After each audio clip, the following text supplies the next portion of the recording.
Finally आप सभी को जय हिंद। मेरे इस प्यारे यूट्यूब चैनल पर स्वागत है। तो लगातार देख रहे कि इस चैनल से जीके जीएस का सवाल दिया जाता है जो सभी परीक्षाओं के लिए महत्वपूर्ण है, खासकर बीपीएससी शिक्षक भर्ती, बिहार पुलिस, बिहार दरोगा, बिहार एसएससी, रेलवे, बैंकिंग और डिफेंस जैसे एग्जामों के लिए। और जिस परीक्षाओं में जीके जीएस का सवाल बनता है उन सभी परीक्षाओं के लिए मेरा वीडियो साबित होगा महत्वपूर्ण के लिए। तो चलिए आपकी समय की बर्बादी ना करते हुए एक मोटिवेशनल कोट से शुरुआत करना चाहते हैं। मोटिवेशनल कोट क्या कहता है? डॉक्टर एपीजे अब्दुल कलाम के द्वारा यह कथन दिया गया था कोट कि अगर तुमको सूरज की तरह चमकना है तो उससे पहले तुमको सूरज की तरह जलना पड़ेगा। सही बात है, अगर आपको सूरज की तरह चमकना है ना तो उससे पहले आपको सूरज की तरह जलना पड़ेगा, तपना पड़ेगा सर, हार्ड वर्क करना पड़ेगा, धैर्य बनाए रखने का, तभी आपको सक्सेस कदमें चूमेगी। तो चलिए ज्यादा हम मोटिवेशनल बात पे चर्चा ना करते हैं क्योंकि एकदम ही सबसे एकदम बकवास इसी होता है। सबसे पहला सवाल आपका क्या कहता है? स्क्रीन पे नजर आ रहा होगा कि लोकसभा का गठन कब किया गया था। इसका आंसर आप लोग कमेंट बॉक्स में कमेंट कीजिए कि लोकसभा का गठन कब किया गया था। लेकिन यहां से और क्या क्या सवाल बन सकता है उन सभी का हम लिस्ट यहां चिपका देते हैं। सबसे पहला ये कि लोकसभा में आम चुनाव कब हुआ? आम चुनाव कब होता है? तो लोकसभा में आम चुनाव होता है 1951 से लेकर 1952 के बीच में। उसके बाद लोकसभा को निचला सदन कहते हैं। क्या निचला सदन कहते हैं? उसके बाद जनता का साधन कहते हैं, जनता का सदन, जनता का सदन कहते हैं इसको। उसके बाद इसको लोकप्रिय साधन भी कहते हैं, लोकप्रिय सदन कहते हैं, लोकप्रिय सदन कहते हैं। साथ में लोकसभा का किस अनुच्छेद में जिक्र है? तो लोकसभा का 81वां अनुच्छेद में जिक्र है लोकसभा का, क्योंकि इसका ट्रिक है याद करने का, सरला यानी 79, ये हो गया 80, ये हो गया 81, यानी संसद का उल्लेख है 79 में, राज्यसभा का उल्लेख है 80 में और लोकसभा का अनुच्छेद है 81 में। और लोकसभा के पहले अध्यक्ष बनते हैं जीवी मावलंकर। कौन? जीवी गणेश वासुदेव मावलंकर बनते हैं। और लोकसभा के पहली महिला अध्यक्ष मीरा कुमारी बनती है, मीरा कुमार। और ये आप लोग कमेंट बॉक्स में कमेंट कीजिए कि लोकसभा का गठन कब होता है और लोकसभा के पहले उपाध्यक्ष कौन थे, क्योंकि सिलेक्शन आपका अध्यक्ष पढ़ने से और आम चुनाव से होगा नहीं। सिलेक्शन आपका वहां पे होगा जो बाकी लोग नहीं सवाल को पढ़ रहे हैं, क्या कि लोकसभा का उपाध्यक्ष सबसे पहले कौन थे, इससे आपका सिलेक्शन होगा। तो इसका आंसर आप लोग कमेंट बॉक्स में कमेंट कीजिएगा। चलिए सेकंड नंबर हम लोग सवाल देख लेते हैं। सेकेंड नंबर सवाल का था कि विजयनगर शहर किस नदी के किनारे स्थित है। तो उससे सबसे पहले ये समझिए कि जो विजयनगर साम्राज्य था, विजयनगर साम्राज्य जो था, इसका स्थापना करते हैं हरियर प्लस बुक्का नामक दो व्यक्ति, यानी दोनों भाई थे। ये करते हैं, कब करते हैं? तो 1336 ईस्वी में करते हैं।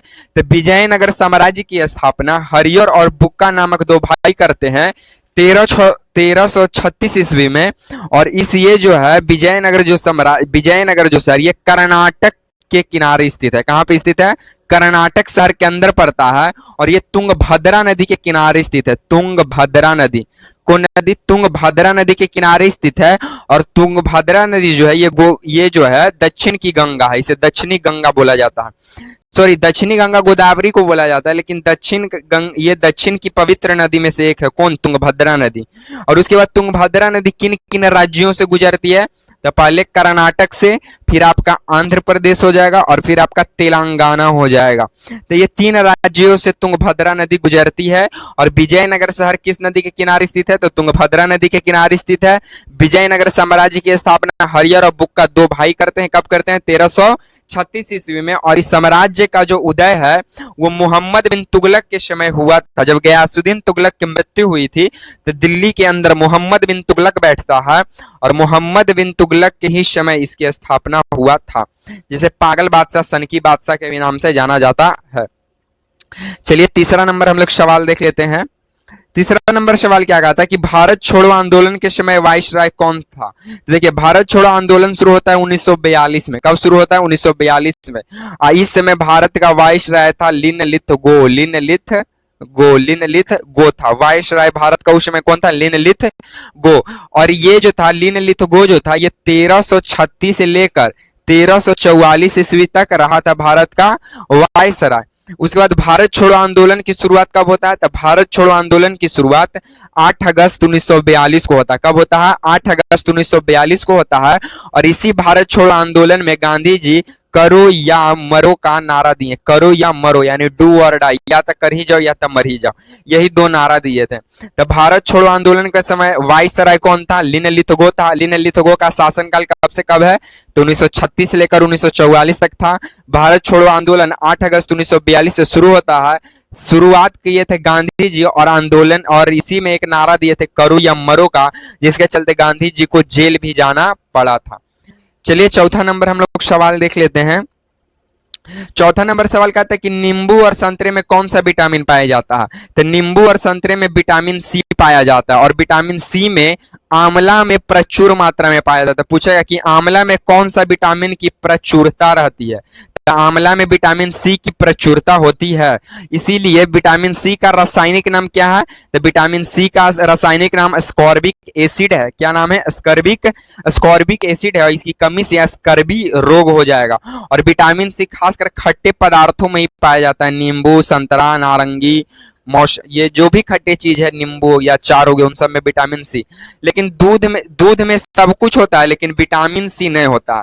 दूध में सब कुछ होता है लेकिन विटामिन सी नहीं होता, इसलिए खाली दूध रोटी दूध भात खाइएगा तो स्कर्वी रोग से आप ग्रसित हो जाइएगा। चलिए पांचवा नंबर हम लोग सवाल देख लेते हैं। पांचवा नंबर सवाल कहता है कि बगलीहार परियोजना किस नदी पर है? तो देखिए बगलीहार परियोजना जो है चिनाब नदी पर है। कौन नदी पर है? चिनाब नदी पर। और चिनाब नदी को चिनाब का ही पुराना नाम, या चिनाब नदी का ही वैदिक नाम है अश्कनी नदी। अस्कनी तब पुराना नाम बोलिए चाहे वैदिक नाम बोलिए, तो चिनाब नदी का पुराना नाम अस्कनी है या वैदिक नाम अश्कनी है। और बगलीहार परियोजना चिनाब नदी पर है। चिनाब नदी पर सर बगलीहारी परियोजना ना है, दो गो तीन गो आव है। पहला हो गया बगलीहारी, हो गया पहला बगलीहार परियोजना।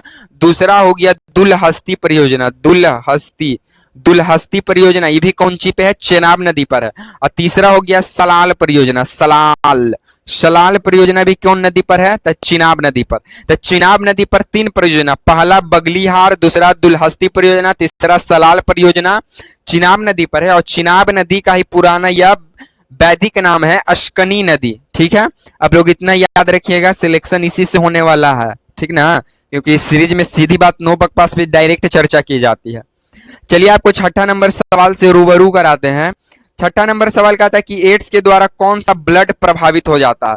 तो देखिए एड्स का फुल फॉर्म क्या होता है? एक्वायर्ड इम्यूनो डिफेंसिव सिंड्रोम होता है। और एड्स जो है एचआईवी वायरस के कारण होता है। किसके वायरस? एचआईवी वायरस, यानी ह्यूमन इंडोफिशियंसी, और वी का मतलब होता है वायरस। तो एचआईवी का मतलब क्या है? ह्यूमन इम्यून डिफेंसियसी वायरस होता है, और एड्स का मतलब एक्वायर्ड इम्यूनो डिफेंसिव सिंड्रोम होता है। और एड्स दिवस हम लोग 1 दिसंबर को मनाते हैं। ये यौन संक्रमित बीमारी है, और ये एड्स के चलते डब्ल्यूबीसी मेरा बेचारा प्रभावित हो जाता है। डब्ल्यूबीसी इसी को कहते हैं टी लिम्फोसाइट, और इसका काम क्या है? रोग प्रतिरोधक से क्षमता करना। जब एड्स हो जाएगा तो रोग प्रतिरोधक क्षमता गायब हो जाएगा, क्योंकि डब्ल्यूसी ही कम जाएगा। यही इसी एड्स डायरेक्ट एक पे अटैक कर देता है डब्ल्यूबीसी पे। और डब्ल्यूबीसी का जीवन काल मुश्किल से कितना से है? 13 से 20 दिन का होता है बेचारा, बड़ी कम टाइम तक है। 120 दिन तक आरबीसी का होता है, यही ज्यादा तक जिंदा रहता है बेचारा डब्ल्यूबीसी, रोग प्रतिरोधक क्षमता। इसीलिए डब्ल्यूसी को बरकरार रखना है तो खट्टा चीज खाइए, ठीक है। चलिए हम लोग 7वां नंबर सवाल देख लेते हैं। 7वां नंबर हमारा सवाल क्या कहता है? 7वां नंबर कि आत्महत्या की थैली किसे कहा जाता है? तो आत्महत्या की थैली लाइसोसोम को कहा जाता है। किसे कहा जाता है? लाइसोसोम को कहा जाता है। और ऊर्जागृह किसे कहा जाता है? कोशिका का ऊर्जागृह। तो कोशिका का ऊर्जागृह कहा जाता है माइटोकॉन्ड्रिया को कहा जाता है कोशिका का ऊर्जागृह। और उसके बाद यहाँ पे एक और सवाल बन जाता है कि बताइए ये इसे जो है लाइसोसोम को तो आत्महत्या की थैली कहते हैं, आत्मघाती थैली है। लेकिन ऊर्जागृह, कोशिका का ऊर्जागृह कौन है? माइटोकॉन्ड्रिया। लेकिन प्रोटीन का फैक्ट्री कौन है? तो प्रोटीन का फैक्ट्री है राइबोसोम। प्रोटीन का फैक्ट्री राइबोसोम है। तो आपको यहां से इतना चीज सवाल को आपको याद करना पड़ेगा। आत्महत्या की थैली लाइसोसोम को कहा जाता है, ऊर्जागृह, कोशिका का ऊर्जागृह माइटोकॉन्ड्रिया को कहते हैं, प्रोटीन की फैक्ट्री राइबोसोम को कहते हैं। और राइबोसोम को पैलेट कण भी कहा जाता है। पैलेट कण, राइबोसोम को क्या कहा जाता है? पैलेट कण। माइटोकॉन्ड्रिया ऊर्जागृह क्यों कहा जाता है? क्योंकि इसी के अंदर एटीपी का निर्माण होता है। एटीपी, जिसको एडिनोसिन ट्राइफॉस्फेट कहते हैं, इसे ऊर्जा का पैकेट कहते हैं। किसका पैकेट? ऊर्जा का पैकेट कहते हैं। इसके अंदर 38 एटीपी का निर्माण होता है और श्वसन में भी हमारा माइटोकॉन्ड्रिया जो है मदद करता है। माइटोकॉन्ड्रिया का काम है, जैसे मान लीजिए कोई धावक है, तो उसको दौड़ने के लिए सबसे ज्यादा ऊर्जा कहाँ चाहिए? पैर में चाहिए। तो माइटोकॉन्ड्रिया सगरों से ऊर्जा लेगा, ये भाई ऊर्जा दो हमको, ऊर्जा दो हमको, पैर में चाहिए ऊर्जा। तो माइटोकॉन्ड्रिया सभी जगह से ऊर्जा लेकर कहाँ दे देगा? पैर में दे देगा। तो चलिए हम लोग 8वां नंबर सवाल देख लेते हैं। आपका 8वां नंबर सवाल से रूबरू कराते हैं। 8वां नंबर सवाल कहता है कि चौथी बौद्ध परिषद का आयोजन कहाँ किया गया था? तो देखिए, चौथा पहला कहाँ पे किया गया था? ये आपको उससे पहले ये जानना पड़ेगा कि ये जो बौद्ध संगति हुई थी, इसमें सबसे पहला बौद्ध संगति कहाँ पे हुई थी? तो सबसे पहला बौद्ध संगति होता है राजगिरी। कहाँ होता है? राजगिरी में होता है पहला बौद्ध संगति। दूसरा होता है वैशाली में। दूसरा कहाँ होता है? वैशाली में। तीसरा होता है पाटलिपुत्र में। तीसरा पाटलिपुत्र में। और चौथा होता है कहाँ? तो चौथा होता है कुंडलवन कश्मीर। कुंडलवन कश्मीर में होता है। और कुंडलवन कश्मीर में करने वाले जो राजा का नाम था कनिष्क। राजा का क्या नाम था? कनिष्क नाम था। और पाटलिपुत्रा में जो किए थे उस शासक का क्या नाम था? तो पाटलिपुत्रा में जो किए थे उसका नाम था अशोक।